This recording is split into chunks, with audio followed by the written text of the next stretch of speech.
Polres Kota Mobagu terus memfokuskan pelaksanaan pengamanan kampanye pemilu tahun 2024 ini yang sejak hari pertama kampanye berlangsung aman dan lancar.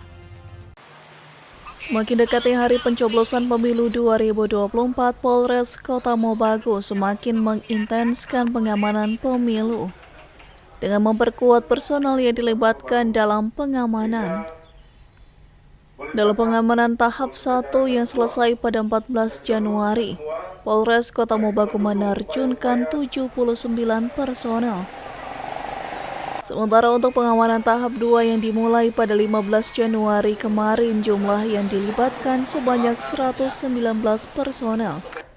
Penambahan personel ini difokuskan pada kegiatan kampanye yang dilakukan oleh kontestan peserta pemilu.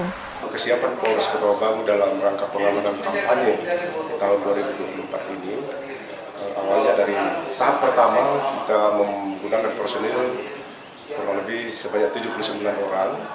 Namun untuk di tahap kedua itu tanggal 15 sampai dengan tanggal 31 Januari 2024 kita gunakan personil sebanyak 119 orang. Ini untuk mengantisipasi intensitas kegiatan kampanye dari peserta pemilu cukup meningkat di menjelang akhir-akhir atau menjelang pelaksanaan pemilu nanti. Dan nantinya pada tahap ketiga dari tanggal 1 sampai dengan tanggal 10 Februari akan kita naikkan lagi jumlah personil sebanyak 157 personil. Pelaksanaan kampanye sejak hari pertama di Kota Mobagu berjalan aman. Ini berkat kolaborasi pengamanan TNI Polri, pihak terkait, dan dukungan masyarakat dalam menjaga kondusivitas Kota Mobagu. Tim Liputan Kawanua TV melaporkan.